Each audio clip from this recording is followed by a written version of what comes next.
Hello à toutes, hello à tous, j'espère que vous allez bien. Je suis ravie de vous retrouver, je suis ravie de revenir sur YouTube avec ce vlog. Vous me l'aviez demandé sur Instagram. Alors je fais une rentrée un petit peu tardive effectivement, nous sommes en octobre, mais écoutez, que voulez-vous, j'ai eu un été plutôt chargé et j'ai eu des vacances vraiment décalées. Et encore, je ne sais même pas si on peut appeler ça des vacances. Vous l'avez peut-être suivi, j'ai sorti une nouvelle collection capsule avec Aglaïa & Co. On a sorti plein de jolis bijoux autour de la thématique du voyage. J'avais fait toute une vidéo sur le sujet, si vous ne l'avez pas vue, je vous conseille d'aller la regarder. En plus il y a tous les bijoux qui sont back in stock. Ensuite j'ai bossé sur la mise à jour de ma formation en ligne Un joli teint naturel. Une formation en ligne que j'avais sortie il y a 4 ans. Vraiment à la base basée sur le maquillage du teint, sur comment prendre soin de sa peau, comment mettre en avant son teint, comment se maquiller en fait avec des produits naturels. Et là je l'ai vraiment améliorée, elle est canon.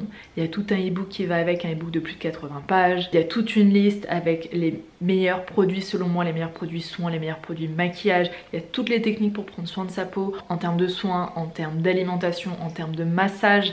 On parle aussi de respiration pour calmer les émotions parce que bien évidemment que les émotions agissent aussi sur l'état de la peau. Enfin bref, tout ça pour vous dire que ce fut un travail énorme. J'ai géré plein d'autres choses à côté parce que j'ai mon 4e produit aussi qui sort, une pommade multi-usage, ça sera le 4e produit de ma marque. Bref, tout ça pour vous dire que je n'ai pas chômé mais que je suis ravie de vous retrouver avec ce vlog. On va parler de plein de choses, on va parler de beauté, on va parler d'alimentation, on va parler de féminisme, on va parler de lecture, on va parler de cerveau. Bref, j'espère que ça va vous plaire. Vous pouvez mettre tout de suite un petit pouce vers le haut, hein, juste parce que c'est la rentrée. Allez, on commence avec les images.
J'ai mélangé un petit peu d'eau florale dans ce vapeau. J'ai mis de l'eau florale de bleuet et de l'eau florale de géranium.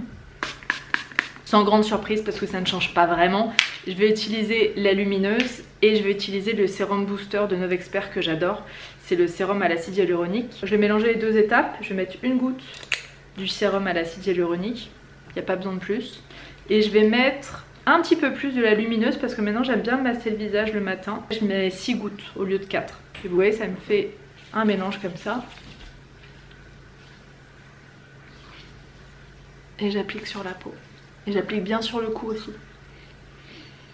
Et en fait les massages, ça fait longtemps qu'on voit ça sur les réseaux sociaux, mais j'ai vraiment appris un peu plus avec Laetitia Chauvin qui en fait a participé à ma formation Un joli teint naturel. J'ai voulu y intégrer justement des vidéos sur le massage du visage et elle m'a tourné 2 vidéos, une à faire le matin, une à faire le soir, et donc ça fait partie de la formation et j'applique moi aussi les conseils. Et c'est super agréable.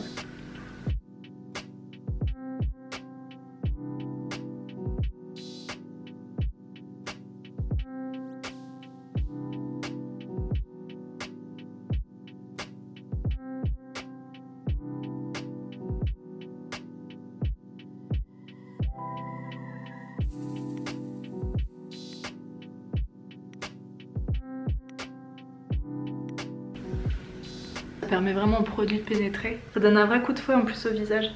Ça donne bonne mine. Direct. Et sur le long terme, elle dit vraiment que ça se voit et qu'on peut même, quand on en fait régulièrement, faire une photo le premier jour et au bout de 30 jours, on va vraiment voir une différence sur le visage. Donc là, ce que j'ai fait, c'est un massage qui est un petit peu énergisant. Et le soir, en fait, elle propose un massage qui est au contraire relaxant et drainant. Qui permet de faire dégonfler, de drainer la lymphe, tout ça. Et donc ces 2 vidéos, elles sont justement disponibles sur sur un joli teint naturel la formation. Et là en termes de make-up, comme je suis très bronzée, mais ça se verra peut-être pas à la caméra, je vais vraiment mettre très peu, hein. Je vais mettre je pense un petit peu d'anti-cerne parce que j'ai toujours des cernes foncées, du mascara, peut-être un petit peu de poudre de soleil pour redessiner un peu comme ça les volumes du visage et c'est tout. Je vais mettre un peu de baume à lèvres, enfin c'est pas vraiment un baume à lèvres, il fait plein de trucs. C'est le 4e produit qui sortira fin octobre. Mais moi j'adore en appliquer sur les lèvres parce qu'il a une texture hyper fondante. Et c'est ce que j'ai aussi utilisé pour faire cicatriser mes derniers tatouages. Vachement bien. Alors sur les yeux, puisque je vais mettre un enlumineur. Enfin c'est pas vraiment un enlumineur, comment je pourrais dire ça? C'est un multicorrecteur, c'est celui de la marque Absolution, qui a une teinte légèrement rosée. Et donc c'est une teinte qui est hyper intéressante pour les cernes qui sont foncées. Parce que ça va venir illuminer, ça va venir éclaircir sans griser. Et ça c'est un peu le souci des cernes très foncées. Alors là on dirait que c'est très comment dire, très compact, très couvrant, mais pas du tout en fait. Le problème des cernes foncées, c'est que si on met une couleur claire pour les éclaircir, ça va avoir tendance à griser. Pour enlever l'effet foncé, il faut mettre une couleur un peu plus claire, mais qui tire vers le rosé pour illuminer en même temps. Et donc là moi je le trouve, ce correcteur c'est celui de chez Absolution, je sais pas si je vous l'ai montré, c'est celui-ci. Je le trouve moins couvrant qu'un anti-cerne classique, que les Cosas par exemple, que moi j'adore, que je vous montre à chaque fois dans les tutos, et que c'est ce que je recommande d'ailleurs dans la formation. Mais celui-ci, quand on a envie, vous voyez, d'un truc de pas se prendre la tête avec les couleurs, de faire un truc léger, mais qui au moins réveille le regard, bah en fait je le vois au retour de la caméra, c'est quand même assez c'est flagrant quand même. Ça marche bien.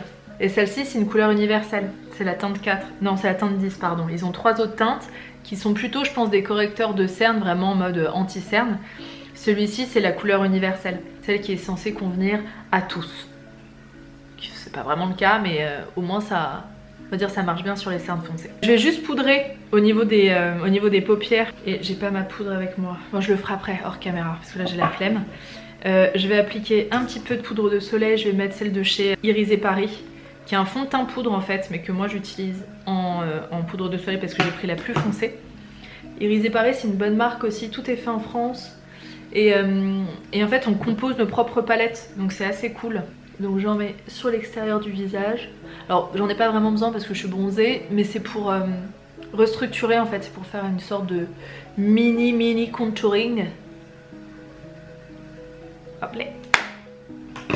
Et je vais ajouter du mascara, mon mascara préféré, Limitless Lash Mascara de Ilia. Et donc ouais, hors caméra je mettrai de la poudre là parce que j'ai le correcteur Absolution qui va aller glisser dans le creux de paupière sinon en cours de journée. Donc j'ai juste appliqué un petit peu de poudre libre sur la paupière et ça ira très bien. Mais c'est vrai qu'il est bien quand même le truc Absolution. Attendez, parce qu'il est très léger. Donc ça typiquement pour les peaux matures, génial. Et pour les peaux sèches. Il a pas besoin d'être, en plus il a pas besoin d'être poudré en dessous de l'œil, donc c'est vraiment bien. Je reviens du magasin bio, j'ai fait quelques courses, du coup je vais vous montrer. J'ai pris du concombre, j'ai pris une courge butternut pour faire des légumes grillés, pour faire des légumes rôtis au four, j'adore ça. Donc je mettrai ça, je mettrai sûrement des courgettes, des panais. Et ouais, à faire cuire une trentaine de minutes à 240 au four avec de l'huile d'olive, du cumin, du sel, c'est délicieux. J'ai pris des bananes, j'ai pris des pommes, des endives, histoire d'avoir quelques crudités, des tomates, du yaourt de soja. Alors normalement je préfère les prendre dans des plus gros pots parce que ça évite plein de petits emballages et tout, mais là il n'y avait pas. J'ai pris des œufs, parce que c'est une bonne source de protéines pour les végétariens si vous n'êtes pas vegan. Là j'ai pris de la crème de sésame pour faire du houmous, parce que dans ces cas là j'en mélange avec, avec des conserves de pois chiches. Je mets un petit peu de sel, du cumin et un petit peu de citron et c'est délicieux.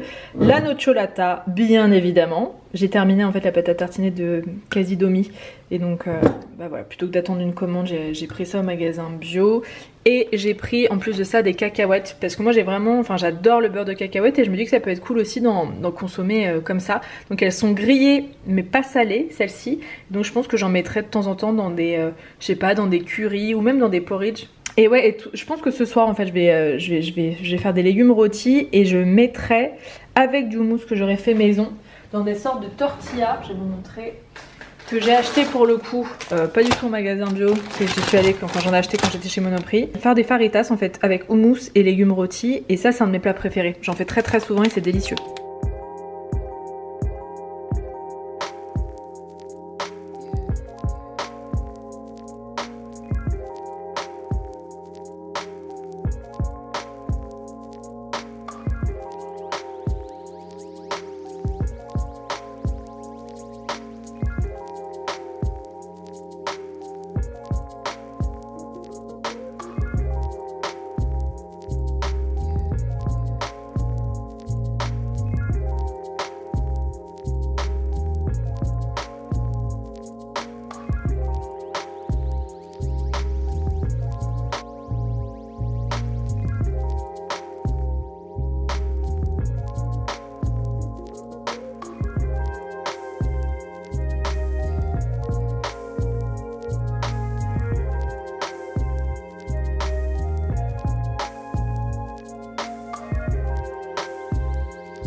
Faut que je vous montre un truc, ça m'avait fasciné quand j'avais découvert ça. Là vous voyez, je me suis rendu compte que j'avais oublié dans un sachet des patates douces. Et du coup elles ont germé, comme vous pouvez le voir, rappelez, celle-là aussi, sur le bout. Plutôt que de les jeter, en fait je vais juste couper la partie qui a germé. Et alors ça en fait j'avais découvert ça mais totalement au hasard, enfin j'avais voulu tester et ça avait fonctionné. Et je vais mettre en terre en fait, vraiment dans un pot de fleurs. Je vais les mettre en terre et vous allez voir ce que ça donne. Ça pousse hyper vite et c'est trop joli, ça grimpe de partout. Quand j'ai terminé ma petite pause déj devant Sex Education, je me suis fait un café latte comme vous l'avez vu. Et j'aimerais bien vous parler d'un livre que j'ai commencé à lire il y a quelques jours et que j'ai bientôt terminé. Vous en avez peut-être déjà entendu parler si vous traînez un peu sur les réseaux sociaux, si vous traînez surtout dans la sphère féministe. C'est le livre Sorcière de Mona Chollet. Et donc ça c'est un livre dont j'entends parler depuis quelques années sur Instagram, surtout dans la sphère justement féministe. Et jusqu'à maintenant j'avais pas passé le pas.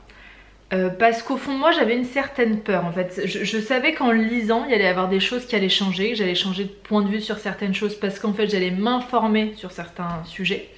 Et jusqu'à maintenant je pense que j'étais pas prête. Je savais que ça allait m'ouvrir les yeux sur des trucs et j'avais pas envie de ça. Vous voyez, c'est un peu comme les gens qui refusent de regarder des reportages et des images des abattoirs parce qu'ils savent qu'en regardant ça va changer leur consommation de viande, ça va totalement changer leur consommation alimentaire, tout ça. Et donc je comprends que parfois on se dise bah là c'est pas le moment, j'ai pas envie de faire ce revirement de situation dans ma vie, c'est trop tôt, j'ai pas envie, j'ai pas le courage en ce moment.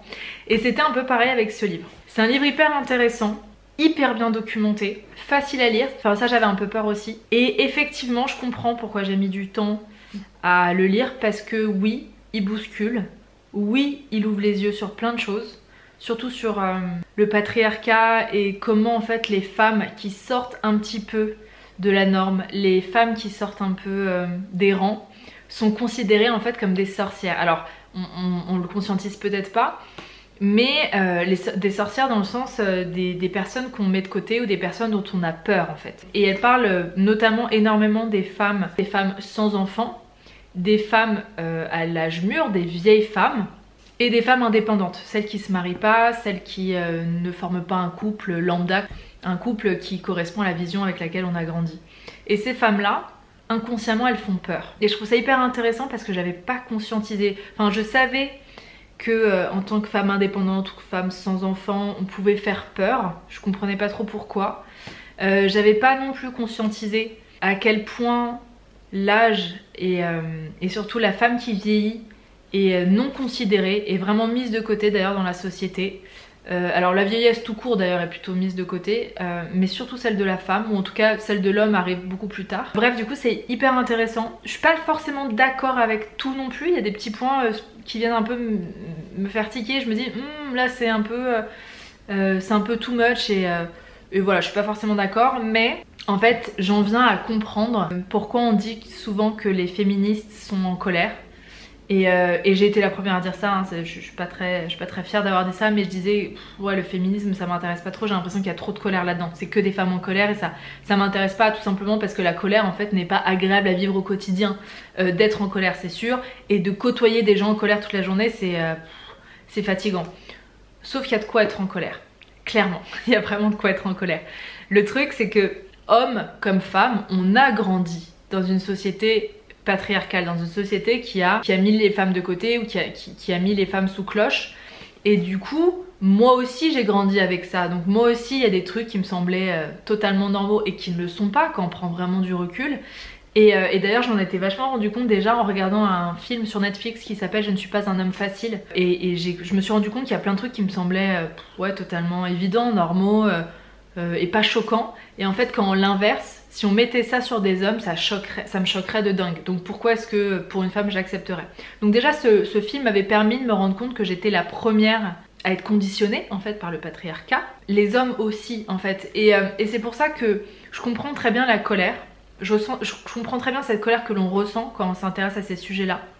Seulement je pense que c'est pas forcément adéquat, c'est pas forcément justifié et c'est pas forcément intelligent de faire porter, et en tout cas de projeter cette colère sur les hommes.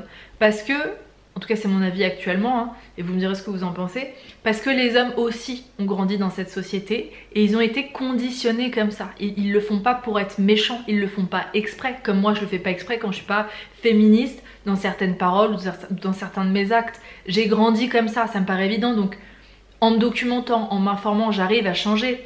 Mais si quelqu'un vient m'aboyer dessus, juste parce que j'ai dit un truc sans m'en rendre compte, ben je suis pas sûre que ce soit ce qui soit de plus constructif.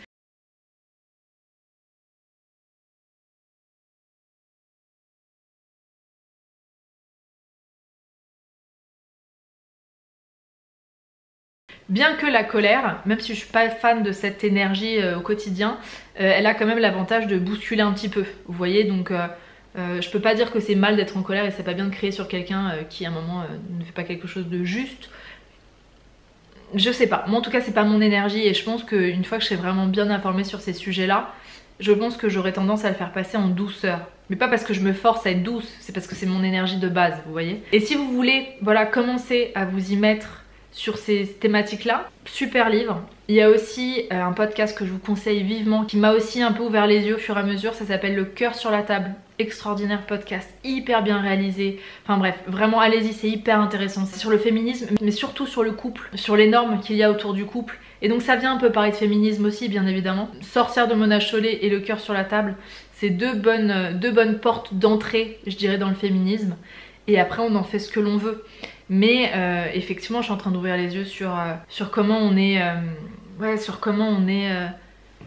forgé à être mère quand on est une femme et être une bonne mère et même si on ne devient pas maman, en tout cas comme on est forgé et comme on est entraîné à prendre soin des autres, à prendre soin tout court, c'est hyper intéressant. Alors après je ne sais pas et je pourrais pas vous dire, je pourrais pas trop vous donner de connaissances là-dessus, enfin je pourrais rien vous affirmer.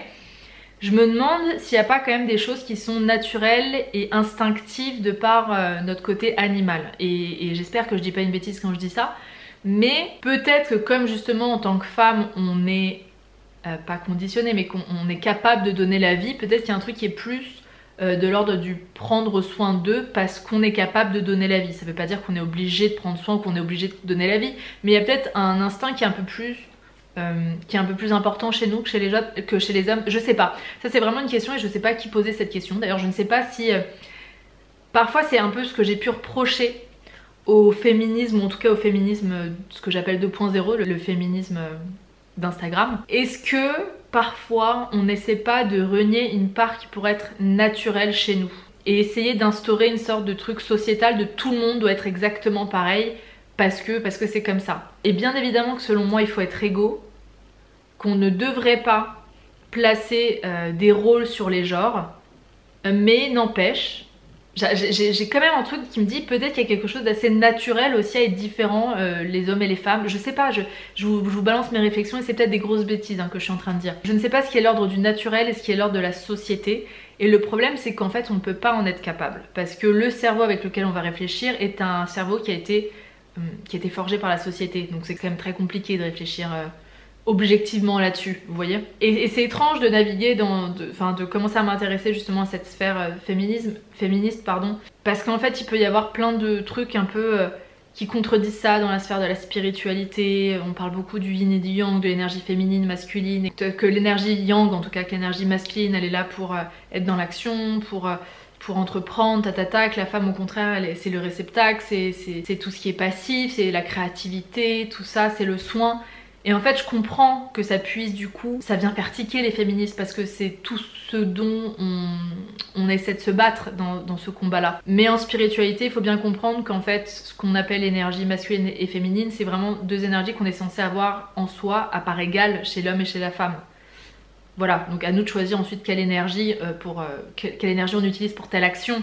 Mais en fait vu qu'on a appelé cette énergie yin féminine et l'énergie yang masculine, je comprends qu'il y ait des combats ensuite entre les trucs, sachant en plus qu'apparemment au sein même du féminisme il y a des combats après, donc il faut pas non plus idéaliser ce milieu là en disant qu'une fois qu'on est entré là-dedans ça y est on a tout compris et qu'on est totalement déconditionné. Je pense pas que ce soit vrai. Bref, en tout cas, super livre que je vous conseille et effectivement il vient bousculer. Il vient bousculer, mais tant mieux. Tant mieux parce que moi vous le savez sûrement, et c'est ma passion dans la vie, c'est de déconstruire toutes les croyances pour mieux les reconstruire après. Et ça ne veut pas dire reconstruire à l'antithèse de ce que c'était à la base, mais au moins les reconstructions qui sont opérées, elles me sont personnelles et elles viennent d'un vrai choix et pas d'un conditionnement ou pas d'une éducation. Et ça je trouve ça intéressant. Et je pense que toutes les personnes qui sont dans la sphère du bio, du naturel, qui sont peut-être végétariens, véganes, tout ça, sont des personnes justement qui ont su déconditionner à un moment une éducation. Parfois j'essaie de trouver un point commun, un truc qui relie tout ce que je partage sur mon blog, sur ma chaîne YouTube. Et comme je parle de beauté, d'alimentation, de dev perso, de lecture, de yoga, qu'est-ce qui vient en fait relier tout ça? Et ben ça serait mon goût et ma volonté de déconstruire pour que chacun puisse reconstruire et avoir une vie, des expériences qui lui conviennent vraiment. Voilà, je pense que c'est ça mon point commun, le point commun de tout ce que je partage. C'est le moi du futur qui parle parce qu'entre temps j'ai terminé le livre et effectivement quand même à la fin je trouve qu'il y a quelques petites choses qui se rejoignent avec toute la sphère spirituelle ou toute la sphère, vous savez, la femme très connectée à la nature, la femme un peu sorcière, la femme sauvage. Et là j'ai retrouvé plus de points communs à la fin du livre et j'ai trouvé ça hyper intéressant que Mona Chollet en fait à travers les références qu'elle cite, parce qu'elle a énormément de références dans ce bouquin, je dirais que c'est un recueil de plein de réflexions d'autrices différentes, enfin c'est pas qu'elle en fait, elle rassemble plein de choses dans un seul livre. Il y a une vraie corrélation, un vrai parallèle entre l'homme qui a essayé de dompter la nature et de prendre le contrôle de la nature et la chasse aux sorcières et le contrôle sur les femmes. C'est comme si les femmes étaient intrinsèquement reliées à la nature, peut-être plus que les hommes, justement c'est un peu ce qui est développé dans le livre. Donc je reviens un peu sur ce que je disais. Donc énorme coup de cœur pour ce livre que je trouve hyper intéressant, qui m'a ouvert les yeux sur plein de choses. Je pense que je vais vraiment me pencher sur ses autres livres, Beauté fatale, et sur son autre livre qui est sur les relations amoureuses. Je pense que de nouveau ça va venir me chercher, ça va venir me perturber, mais c'est plutôt bon signe. Donc ça va pas forcément être très agréable parce que c'est jamais très agréable les remises en question, mais ça va être hyper intéressant je pense. Et vous savez ça a déjà fait son chemin parce qu'il y a quelques jours j'ai une marque de cosmétiques qui m'a contactée parce qu'ils viennent de sortir 3 super produits apparemment, j'allais dire silicone-like mais c'est pas ça, Botox-like avec du Botox végétal pour combler les rides et pour cacher les premiers signes de l'âge. Et alors avant ça m'aurait pas du tout choqué et là c'est venu tout de suite me percuter et je me suis dit mais pourquoi on est dans une société où ça devient problématique de prendre de l'âge, ça devient problématique en fait d'évoluer normalement, naturellement. C'est comme si la puberté, vous savez généralement on change de voix pour les hommes, les femmes, enfin on a les seins qui grossissent, on a des formes aussi qui changent, les poils qui apparaissent, tout ça. C'est comme si à un moment, quand les enfants étaient encore enfants, on leur disait alors attention on va vous donner des trucs pour prévenir contre ça, pour éviter les poils de pousser, tatata. Ça paraîtrait totalement fou parce que c'est une évolution naturelle. Ben c'est exactement pareil pour la vieillesse, pour les cheveux blancs qui arrivent, pour les rides. Pourquoi est-ce que c'est aussi négatif dans notre tête? Ben alors sûrement parce que la vieillesse, parce qu'en vieillissant on se rapproche de la mort, il y a vraiment une peur de la mort qui est omniprésente chez l'homme je pense, donc il y a un truc peut-être là-dessus. Mais waouh, donc avant ça m'aurait peut-être pas choqué. Là c'est venu me percuter un petit peu, alors je Je vous avoue que j'ai quand même accepté parce qu'il y a un sérum à l'acide hyaluronique qui a l'air génial et moi j'adore les sérums. Après il y a un soin combleur de rides et il y en a un autre, une crème de nuit contre rides. Enfin moi ça me sert à rien, j'ai 30 ans, je suis pas encore très marquée. Je pense que je vais les passer à ma maman et ça fera...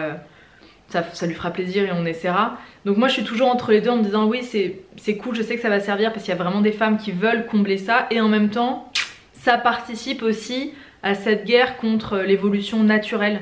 Et c'est fou à quel point c'est que contre les femmes quoi. C'est rare de voir une crème anti-rides sortir pour les hommes. Donc je pense que le livre Beauté Fatale va venir bousculer pas mal de choses chez moi qui parlent quand même beaucoup de beauté, de cosmétiques, beaucoup d'apparence physique. Ça a été aussi mon métier, j'étais quand même maquilleuse. Donc je sens que ça va venir bouleverser des trucs. Mais je vais y aller quand même. Ah oui, et je viens de vous parler du livre, mais je vous ai pas parlé de mes cheveux parce que ça y est, ils ont séché suite à l'essai des 2 produits Oumaï que j'avais reçus. Donc là, j'ai testé l'après-shampoing et j'ai ensuite testé la crème pour les boucles. Alors en shampoing, j'ai utilisé le shampoing liquide de Cut by Fred, qui est le shampoing hydratant. Ensuite, j'ai utilisé un petit peu d'après-shampoing Oumaï. Ça m'a fait un petit peu bizarre parce que c'est vraiment pas un produit qui mousse. Il faut mouiller le pain, j'allais dire le pain de savon, mais le pain d'après-shampoing en fait. Le mouiller un petit peu et on en applique. Et c'est vrai qu'il y a une sorte de... comme de voile lacté, je sais pas, comme ouais, une émulsion lactée qui s'applique sur les cheveux. On sent quand même qu'il y a un soin, mais c'est pas du tout aussi, je vais dire aussi obvious que, vous l'aurez compris, qu'un après-shampoing liquide qu'on applique. J'ai laissé poser 1 minute le temps de me savonner en fait. Et ensuite j'ai appliqué donc le produit sur les boucles et ça pareil j'ai eu vachement de mal parce que pour le coup c'est pas du tout quelque chose qui se mouille, il faut vraiment le travailler et c'est assez dur, c'est assez condensé comme matière, comme pain de crème bouclée et du coup je savais pas du tout ce que ça allait donner et je trouve que ça a bien fonctionné sur mes boucles, sur mes ondulations. On le voit vraiment à ce niveau là. Moi j'ai vraiment des cheveux ondulés. Il me semble que dans le type des cheveux bouclés tout ça, j'ai un type de cheveux qu'on appelle le 2B. Autant ça peut être assez lisse, autant ça peut être ondulé en fonction du coiffage. Et là je trouve que ça marche super bien. J'ai les cheveux tout doux, donc ça je sais pas si c'est grâce à l'après-shampoing ou à la crème de boucle, aucune idée vu que j'ai testé les deux en même temps. Mais je trouve qu'effectivement ça a bien mis en valeur mes boucles et j'ai pas du tout utilisé de diffuseur cette fois. J'ai laissé mes cheveux sécher librement. Je les avais démêlés avant, je les ai pas démêlés après et voilà ce que ça donne. Je reviens de quelques jours dans le sud, du coup je suis rentrée après 10 jours d'absence et j'avais quelques colis à les récupérer à la poste. Je me suis dit que ça pouvait être cool de vous montrer ça. Le premier petit colis que j'ai reçu et je suis très contente, très fière de vous le montrer. C'est le premier livre de Gala que vous connaissez peut-être sur les réseaux sociaux sous son nom ou bien sur son compte qui s'appelle Sorcière ta mère, un compte féministe. Et donc là, Gala a sorti son livre sur le no-bras, ce que ma poitrine dit de moi. Il paraît qu'elle en dit long sur moi ma poitrine. Il paraît qu'il vaut mieux en avoir une grosse pour plaire aux garçons. Il paraît qu'on s'en fiche qu'elle plaise ou non aux femmes. Il paraît qu'elle doit être grosse mais pas trop sinon c'est vulgaire. Il paraît que si on m'insulte c'est ma faute parce qu'on la voyait trop. Pour des questions de confort, de plus en plus de femmes deviennent adeptes du no-bras. Pour Gala Avandi, s'émanciper de son soutien-gorge est aussi un acte militant. C'est une arme pour dénoncer le sexisme ordinaire, la culture du viol et les injonctions à la beauté, souvent contradictoires, subies par les femmes, mais aussi l'hypersexualisation de la poitrine, trop petite, trop grosse, trop décolletée, trop rembourrée, trop découverte, trop cachée, etc. Et si pratiquer le no-bras permettait de se libérer du contrôle exercé sur le corps des femmes, de défier ses complexes et de se réapproprier son corps en combattant l'idée reçue que des seins parfaits, ronds et rebondis existent, et si c'était bien plus que le simple fait de ne pas porter de soutien-gorge. À la lumière de sa propre expérience, d'études scientifiques et sociologiques et de l'histoire, Gala Avandi donne des clés pour se défaire des diktats et avancer vers un peu plus de liberté. J'ai hâte et je suis trop contente pour elle. J'ai hâte de me pencher sur la question et je pense que ça va aussi faire partie des livres qui viennent déconstruire un petit peu et en tout cas qui viennent mettre en lumière des choses qui nous paraissent évidentes, qui nous paraissent normales, mais qui ne le sont pas. Et tout à l'heure je vous parlais de Sorcière, de Mona Chollet, je pense que ça va être dans la même veine, sans forcément comparer les deux parce qu'on parle pas exactement la même chose, mais c'est dans ce but de déconstruire pour ouvrir les yeux. Et ça j'aime beaucoup. Quelque chose qui n'a aucun rapport, je l'ai commandé sur l'application Choose, je sais pas si vous me suivez sur Instagram mais j'en parle assez souvent. Choose en fait c'est une application qui met en ligne tous les jours des ventes privées de petites marques un peu inconnues au bataillon, des marques artisanales, des petites marques françaises, des marques européennes, souvent de l'éthique, pas toujours, il faut pas toujours se fier à l'appli Choose, mais c'est souvent des petites marques éthiques. Et là il y a quelques jours ils proposaient une vente, mais j'allais vous dire, je sais même pas le nom, Akoa, je sais pas exactement, en fait c'est une batterie externe Et je me suis dit que ça pouvait être hyper pratique justement pour brancher son téléphone, pour brancher aussi son ordinateur. Alors il y en a qui sont vraiment faites que pour le téléphone, d'autres qui sont et pour les ordi et pour les téléphones, et moi c'est ce que j'ai pris. Elle est assez lourde, un peu moins d'1 kilo quand même, je la trouve très très jolie. Et il y en avait plein d'autres, des trop belles aussi. Et ça c'est hyper pratique quand on se déplace comme moi assez souvent, dans le train, même en voiture, tout ça, de pouvoir travailler, de recharger son téléphone. Parce qu'on est d'accord que les smartphones et l'autonomie c'est un peu une catastrophe. Et pareil pour l'ordinateur d'ailleurs. Donc je sais pas si au moment où je mettrai ce vlog, la vente sera encore en ligne, sera encore disponible. Mais j'ai remarqué qu'ils remettent souvent les mêmes marques. Il y a souvent les mêmes marques qui viennent tous les 2-3 mois. Donc restez dans les parages. En plus si vous ajoutez le code EasyBlush10, vous allez avoir 10 € d'offert sur votre première commande.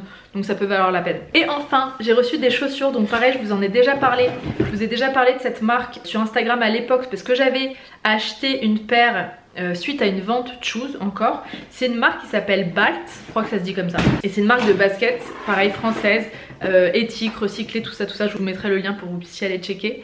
Et en fait je m'étais trompée de taille, j'avais pris du 39 qui était un peu petit. Alors je me forçais à les mettre de temps en temps mais c'était vraiment pas agréable. Et là en fait ce qui s'est passé c'est que Lara, la fondatrice, m'a contacté sur Instagram pour me proposer d'essayer. Et je lui ai dit que je connaissais bien, que j'avais déjà acheté ses baskets mais que je m'étais un peu trompée de taille. Elle m'a dit ah mais attends mais dis-moi je t'en renvoie en bonne taille, donc trop chou, je donnerai les autres à ma maman. Et je les trouve super jolies. Alors ça change un petit peu, moi je suis normalement une inconditionnelle des sneakers blanches, je suis tout le temps avec des baskets blanches. Et celles-ci je trouve qu'elles changent un petit peu, je les trouve assez chic.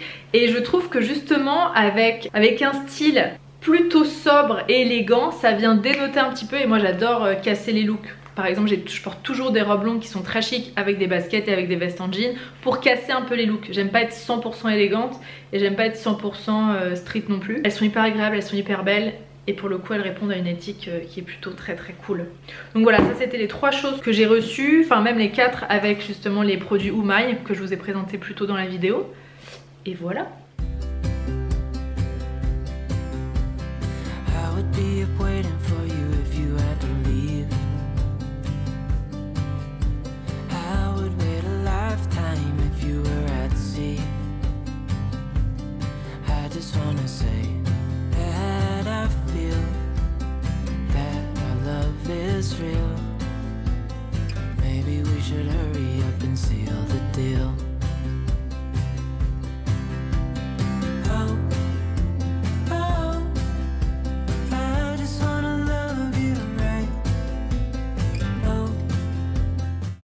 On est dimanche soir, tout ce week-end j'étais dans le 78, j'y étais pour un anniversaire. Du coup je reviens à peine, je suis un peu fatiguée parce que j'ai fait la fête. Et là, bah écoutez, j'ai envie de faire un rituel vraiment digne du dimanche soir.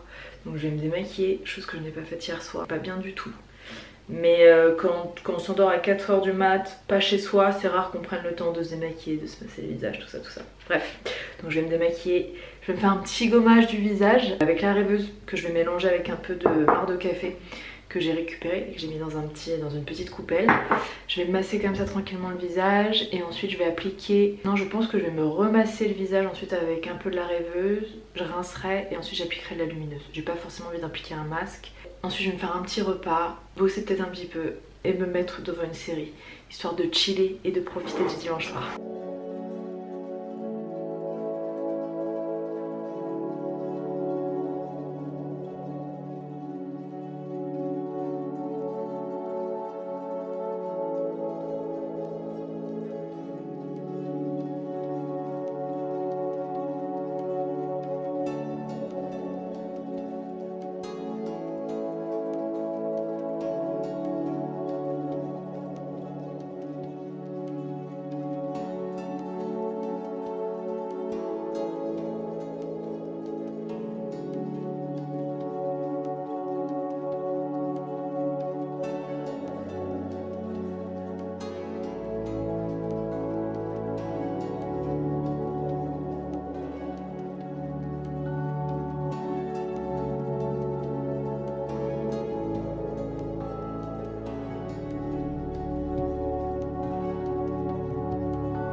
Je me suis préparée pour aller à un rendez-vous. Là ce matin il est tôt.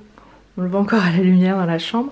Du coup je voulais vous montrer rapidement comment je m'étais habillée. Alors ça c'est un pull que j'avais acheté vraiment en fast fashion il y a quelques années. Ça c'est un jean, c'est le jean de French Appeal qui est une marque éthique qui est réputée pour faire des jeans, ils appellent ça belle fesse. C'est des jeans en fait qui épousent en fait les formes de plein de morphologies. Et il est super cool, celui-là j'aime bien, ça fait longtemps que je l'ai. Et en chaussures, j'ai mis justement les chaussures dont je vous parlais il y a quelques jours. Et je les trouve trop cool avec ce style là. Et je vais me détacher les cheveux parce que ça c'était mon petit chignon de maquillage. Et en bijoux j'ai mis ma manchette que j'avais créée avec Aglaya qui s'appelle la manchette Bollywood. Voilà, et là vous voyez, les cheveux je les trouve vraiment cool. Vous l'avez vu dans mon petit rituel, je les ai réhumidifiés, j'ai mis de la lumineuse. Et je trouve qu'ils gardent encore le volume. Et les boucles que j'avais créées avec le produit Oumaille. Donc je suis plutôt agréablement surprise. C'est pas hyper bouclé mais ça a gardé des jolies ondulations. Maintenant je vais partir à mon rendez-vous et je vous retrouve plus tard, ici. Je me suis pris la pluie en revenant. Il est à peu près 13h et je reviens de mon rendez-vous. C'était super cool, super intéressant. Pour vous raconter rapidement, et je veux pas tout vous raconter non plus parce que je veux pas que ça me porte la poisse. Et comme tout n'est pas encore fait, je peux pas trop m'avancer non plus. En fait ça fait quelques mois que j'ai contacté une marque de maquillage dont j'aime beaucoup les produits, dont j'aime beaucoup l'éthique. Et je leur ai proposé de co-créer un produit ensemble parce que selon moi il manque quelque chose encore sur le marché du bio, du naturel, ou en tout cas même si ça se trouve, ça ne se trouve pas exactement comme j'aimerais que ça se trouve. Et du coup ça fait plusieurs mois qu'on... Pardon, je suis essoufflée, pardon. Ça fait plusieurs mois qu'on bosse sur la création d'un produit, qu'on démarche les fournisseurs, les usines, qu'on teste plein de trucs et tout. Et là ce matin on avait rendez-vous justement avec un fournisseur, avec une usine qui fabriquerait pour nous. Et du coup on avait rendez-vous, un brief pour savoir exactement quelle texture on voulait, combien de pourcentage de bio, de naturel, voilà, parler de tout ça. Et c'était hyper intéressant. Donc c'est beaucoup trop tôt pour vous en parler. Mais c'est pour vous montrer un peu toutes les étapes qui se passent en fait dans le dev d'un produit. Entre l'idée qu'on a et ce qui se passe véritablement, tous les tests aussi, parce qu'il y a les tests de toxicité, mais il y a aussi d'innocuité. Est-ce que ensuite la formule reste bien, comment dire, se conserve bien dans ce packaging, et quand c'est fait à grande échelle. Et donc en fait tout ça, c'est des semaines et des semaines de tests, de process, on refait si ça n'a pas bien tenu, tout ça. Et c'est pour ça que des formules parfois mettent un an et demi, parce que là le produit qu'on est en train de développer, on est fin septembre au moment où je vous parle, ça sera pour dans un an. Et ça fait des mois qu'on teste des trucs et où on n'est pas fan, on a des trucs à changer, tout ça. Donc voilà, c'est pour vous parler un petit peu aussi des dessous et comment ça se passe quand on crée des produits. Bref, je m'avance pas trop parce que parce que c'est trop tôt. Mais comme je vous l'ai dit, je veux pas trop me porter la poisse. Donc là je vais déj. Je vais me faire les restes de légumes rôtis, il m'en reste encore plein, avec les tortillas et un reste de houmous que j'avais fait maison. Je vais bosser un petit peu, je vais répondre à mes mails, exporter un peu les vidéos que je suis en train de faire. Et à 16h j'ai rendez-vous pour un podcast. Voilà, c'est une journée intense. Et sinon regardez ce que j'ai eu le bonheur de trouver dans ma boîte aux lettres. Regardez-moi ça, cette petite merveille. C'est le livre de Lucille, alias la petite noisette sur les réseaux sociaux. Donc un livre sur le vivre autrement, le slow living, minimalisme et écologie. Comment vous dire que ça me parle grandement. Et trop chou, c'est une petite carte ensemencée. Je sais pas si vous connaissez, ça c'est des cartes qui se mettent dans la terre. En fait ça va donner des petites fleurs. Je trouve ça trop cool d'utiliser ça. Là je sens que je vais adorer. Je sens que je vais adorer.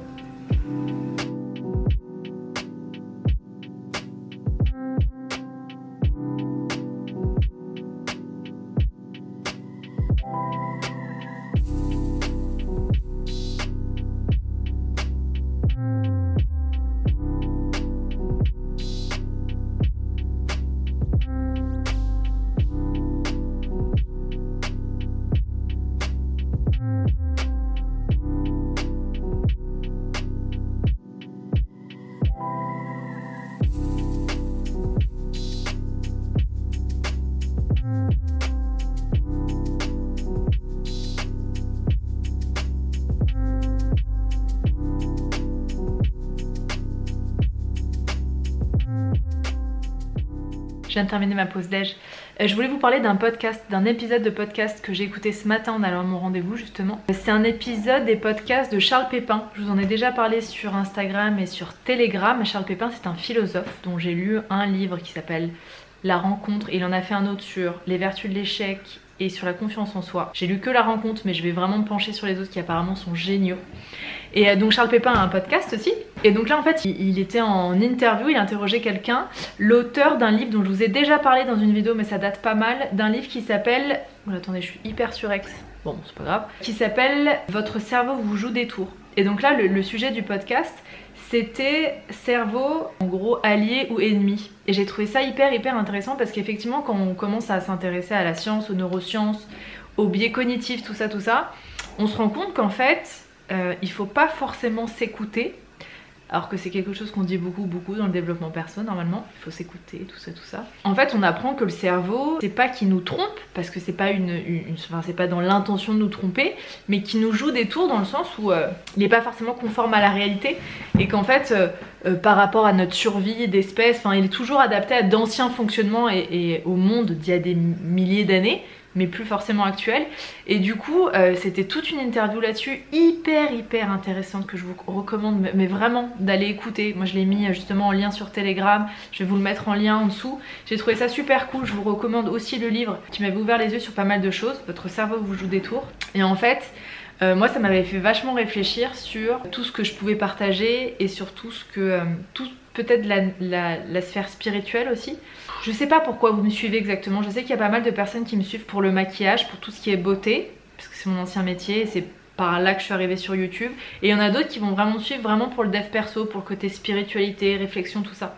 Le truc c'est que moi j'ai de plus en plus de mal au fait qu'on m'associe à tout ce qui est spiritualité et dev perso, parce qu'en fait je me reconnais de moins en moins là-dedans. Je suis en train de voir tout le marketing qui est autour, je suis en train de voir toutes les dérives, je suis en train de voir tout le bullshit et ça me met en colère parce que je suis sûre qu'il y a vraiment... Enfin je suis très croyante là-dedans quand même, hein.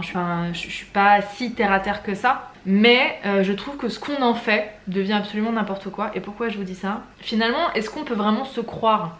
Peut-être pas. Ou en tout cas c'est toujours très important de se remettre en question. Quand on dit souvent se remettre en question, c'est pas se remettre en question soi, mais remettre en question ses croyances et ce que l'on pense. Et justement l'auteur expliquait un truc super intéressant.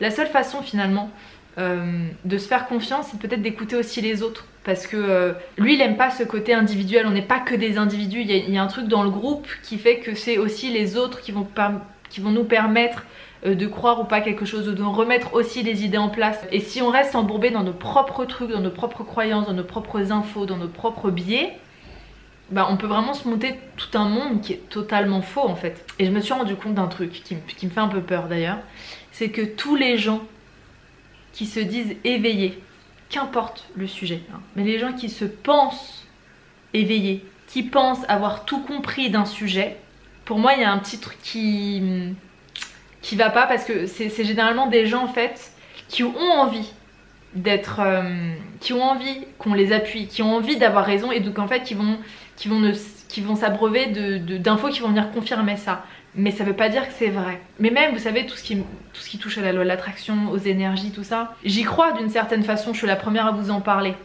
Mais j'aime pas tout ce que c'est en train de devenir et à quel point on met ces termes sur tout et n'importe quoi, comme les techniques miracles pour je sais pas quoi. Et en fait, c'est en train de faire tout un bourbier dans la tête des gens, et on est en train de perdre le bon sens total en fait. J'ai l'impression, et j'ai l'impression que tout ce que moi j'appelais spiritualité, que je trouvais beau là-dedans, c'est vraiment en train de dégénérer dans des sortes de sectes ou de trucs qui ne me correspondent pas du tout. Alors est-ce que je vous dis ça parce que ça fait très longtemps que je suis là-dedans et qu'à force d'avoir baigné là-dedans j'ai un surplus et du coup j'en peux plus, ça me fait un vrai rejet, peut-être. Ou bien parce que c'est devenu hyper marchand, la pensée positive, les énergies, les chakras, tous les mots, tous les termes comme ça, et du coup tous les gens, tous les marketeurs s'en sont emparés pour faire vendre, c'est possible aussi. Tout ça pour vous dire, remettons tout le temps en question nos pensées, nos croyances. Et je vous ai fait toute une vidéo là-dessus, je vous avais dit, je sais plus comment je l'ai appelé cette vidéo, mais on a toujours l'impression d'être les gentils dans l'histoire. Et alors, ça marche aussi dans le sens, on a toujours l'impression d'être dans le bon camp, on a souvent l'impression d'être les personnes qui ont compris. Et même là, je vais vous demander, pour les personnes qui sont en train d'acquiescer ce que je suis en train de dire, pour les personnes qui se disent oui c'est vrai, les gens ne se remettent pas en question, j'aimerais que vous aussi, vous vous rendiez compte à quel point sur certains sujets, dans certains domaines, vous êtes persuadé d'avoir raison. Voilà, c'est ça qui est intéressant. J'aime bien Franck Lobé parce qu'il explique ça. Souvent dans ses conférences, il explique, il fait des conférences sur 2-3 jours généralement, qu'il va sortir plein d'infos et que nous, notre cerveau va sans cesse dire ah ouais mais ça je le sais, ah ouais bah ça mon voisin il devrait l'écouter, ah ouais bah ça c'est sûr, ça c'est pour ma mère ou ça c'est pour mon frère, ah ouais bah tiens mon mec il devrait écouter ça. Mais on n'a jamais l'impression que ça nous parle à nous. Et j'ai beaucoup remarqué ça aussi quand je parle de certaines dérives ou des trucs comme ça, je reçois beaucoup de messages de dire mais oui je suis tellement d'accord, tatata. Mais on se rend pas compte que nous aussi d'une certaine façon on participe à ça et on est aussi dans ce cas-là, mais peut-être dans un autre domaine, sur une autre question, bref. Je trouve ça super intéressant en tout cas de se remettre en question et pour moi c'est la clé de tout. Et se remettre en question ça veut pas dire remettre en question sa propre valeur. Ça veut dire remettre en question ses pensées, son fonctionnement et ses croyances surtout, ses croyances sur la vie, sur les autres. Et c'est ce qu'expliquait l'auteur, avoir des croyances qui comment dire, ne touchent qu'à nous, aucun problème en fait, aucun souci tant que ces croyances nous font du bien.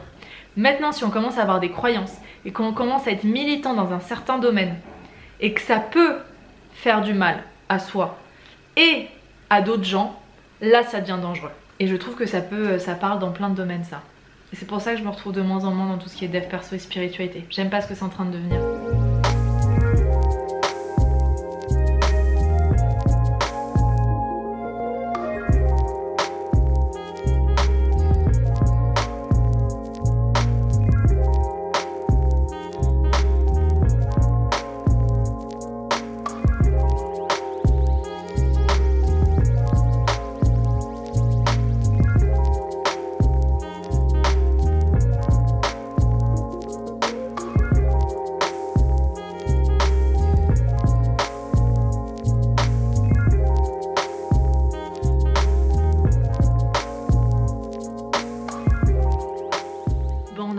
De ce vlog, je pense qu'il aura déjà duré assez longtemps et que j'aurai abordé pas mal de thématiques. Je voulais vous montrer le résultat après l'UNE Gloss. Alors je pense que j'ai mis un tout petit peu trop de masque parce que je sens mes cheveux pas hyper propres, peut-être un tout petit peu poisseux, mais bon demain ça sera parti et bon, du coup ça leur fera de toute façon du bien.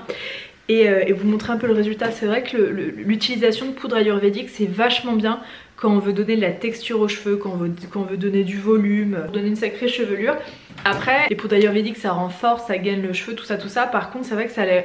Enfin chez moi en tout cas, c'est pas ce qui les rend les plus brillants ni les plus doux. C'est pour ça que j'alterne beaucoup avec des bains d'huile, avec la somptueuse par exemple, où pour le coup après la somptueuse j'ai des cheveux tout brillants, tout doux. Donc ça dépend de l'effet que vous cherchez, c'est pour ça que j'aime bien alterner entre les deux. Donc voilà, merci d'avoir regardé jusqu'au bout. Attendez, je vais enlever mes lunettes. C'est mes lunettes pour la lumière bleue. Je vous laisse liker la vidéo si elle vous a plu. Me dire ce que vous en avez pensé en commentaire de la vidéo ou bien des sujets que j'ai abordés. J'échangerai avec plaisir avec vous et je vous embrasse très fort. On se retrouve dans 2 semaines ici sur YouTube et on se retrouve d'ici là sur Instagram, sur les 2 comptes et sur Telegram si vous en avez envie. A très vite. Bye bye.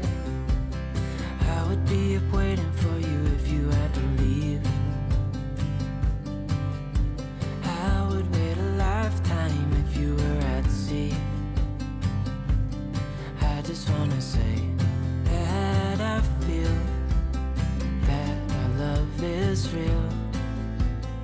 Maybe we should hurry up and seal the deal.